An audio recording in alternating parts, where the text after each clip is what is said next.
сейчас в зарубежных странах, наверное, более 15 тысяч школ, где изучается русский язык с той или иной глубиной и с той или иной направленностью.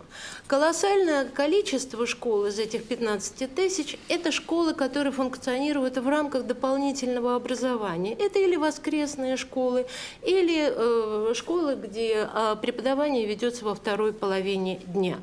Вот там детишки наших соотечественников, собственно, и изучают русский язык. И сразу же возникает вопрос, ну а что же его изучать, если в семье они действительно с молодых ногтей, с молоком матери впитали этот язык? Очень даже надо изучать. Я очень коротко вам опишу траекторию языкового развития вот этого среднего нашего ребенка-соотечественника. Дело в том, что действительно начинается все очень хорошо. В семье говорят по-русски, он, так сказать, в прагматических бытовых ситуациях прекрасно себя чувствует комфортно, он слышит все время речь родителей, и все идет хорошо. Но, как мы знаем, в Европе достаточно рано начинается социализация детей.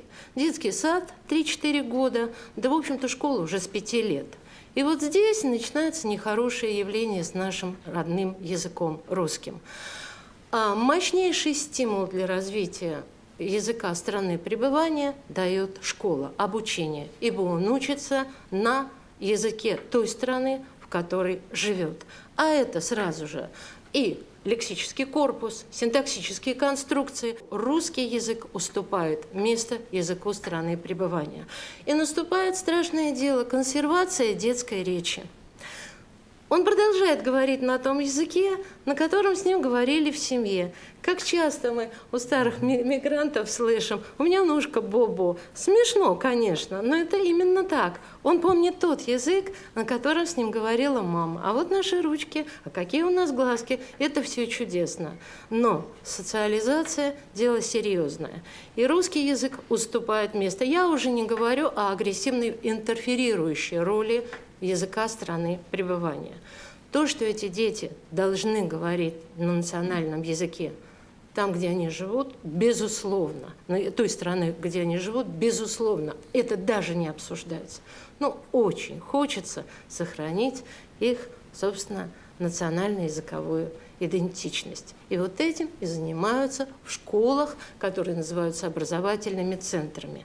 Это их благородная миссия, это их задача. А наша задача – помочь им в этом, то есть поддержать их методически, с лингводидактической точки зрения, и этим мы активно занимаемся. И теперь мы переходим к тестированию. Вот одним из таких инструментов поддержки, регулирования, стимулирования деятельности по обучению наших детей русскому языку за рубежом является новое сертификационное тестирование по русскому языку для детей-билингвов.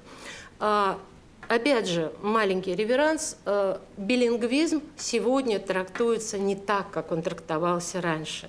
Это достаточно многокомпонентное, гибкое определение, и сегодня не требуется одинаково свободное владение двумя языками, чтобы назвать индивида билингвом. Поэтому сейчас как раз идет речь о том, что мы тестируем детей-билингвов на уровень владения русским языком. И так я сказала, что это эффективное средство регулирования и стимулирования деятельности образовательной по обучению детей-билингвов. Каковы самые главные задачи этого тестирования? Прежде всего, это дать объективную оценку знаниям учащихся на основе единых измерительных материалов. То есть, таким образом, действительно, мы добиваемся объективности. Дети живут в разных странах, Швейцария разные кантоны, Германия разные земли, они посещают разные школы с разными педагогическими коллективами. Но что же на выходе? А на выходе единые измерительные материалы и, в общем, в связи с этим объективная оценка.